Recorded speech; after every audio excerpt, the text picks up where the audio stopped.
Plus que d'art, les anciens Grecs, Aristote en particulier, préféraient parler de techné, c'est-à-dire d'un domaine qui englobe aussi bien les beaux-arts que toutes les productions manuelles, techniques ou artisanales de l'homme.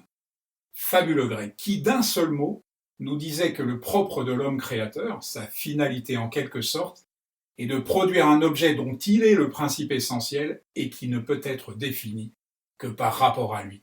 Et l'on remarquera au passage qu'il mettait sur un même plan les artistes et les artisans, les regroupant au sein d'un même métier qui consisterait à produire plutôt qu'à agir. Mais pour tenter une approche du métier de peintre, écoutons plutôt les peintres. Le miroir est le maître des peintres, affirmait Léonard de Vinci dans son traité de la peinture. Peintre, prenez un miroir qui réfléchisse en même temps votre œuvre et votre modèle, et jugez-vous de cette façon. De la main du peintre, disait Nicolas Poussin aux rares élèves qu'il avait accepté de former, ne doit sortir aucune ligne qui n'ait été auparavant formée dans son esprit. Ce que Jean-Auguste Dominique Ingres confirmait ainsi. Ayez à l'esprit la figure que vous souhaitez représenter, que son exécution ne soit que l'accomplissement d'une idée préconçue. Il faut dessiner des yeux quand on ne peut dessiner avec le crayon.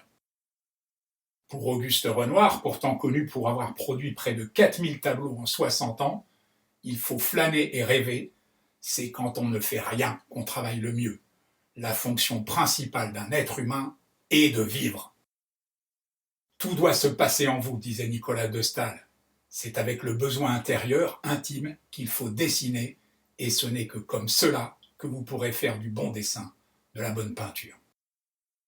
Je peins de grands tableaux précisément parce que je veux être intime et humain, écrivait Marc Rothko.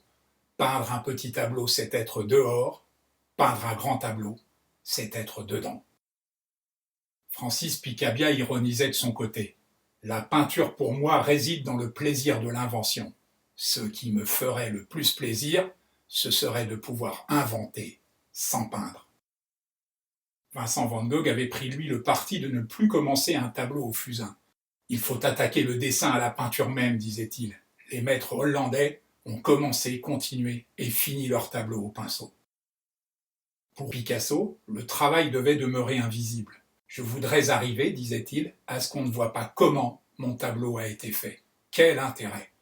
Je souhaite qu'il s'en dégage de l'émotion et rien d'autre. Je considère que le travail est une jouissance suffisante en soi pour ne pas désirer l'approbation ou l'éloge, écrivait Émile Bernard, qui fut le compagnon de Gauguin à Pont-Aven.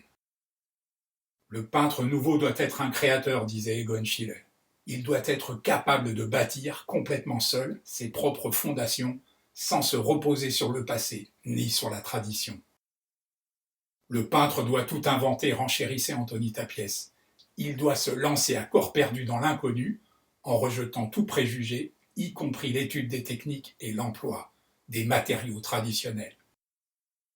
Il ne faut pas craindre de déplaire, insistait le discret Édouard Pignon, qui entretint une longue amitié avec Picasso, et qui est le peintre qui a peut-être le mieux parlé du métier de peintre.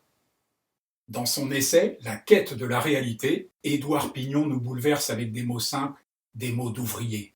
Il faisait moins 20 degrés quand je m'en allais dessiner sur le grand port aux poissons. La criée s'étalait sur des centaines de mètres, c'était extraordinaire. Beaucoup de lignes courbes, quelques droites, des mâts, des personnages géométriques penchés sur les filets, tout cela d'un rapport très simple. Une courbe vis-à-vis d'une droite, un rose opposé à un gris, quelques bistres, des jaunes pâles, des noirs. Le froid jouait son rôle dans la toile. Quand il fait froid, la palette devient froide, elle aussi. Mais à Ostende, je me suis trouvé devant un spectacle sans équivalent en peinture, et il a fallu que je trouve des formes et des couleurs que je n'avais jamais utilisées.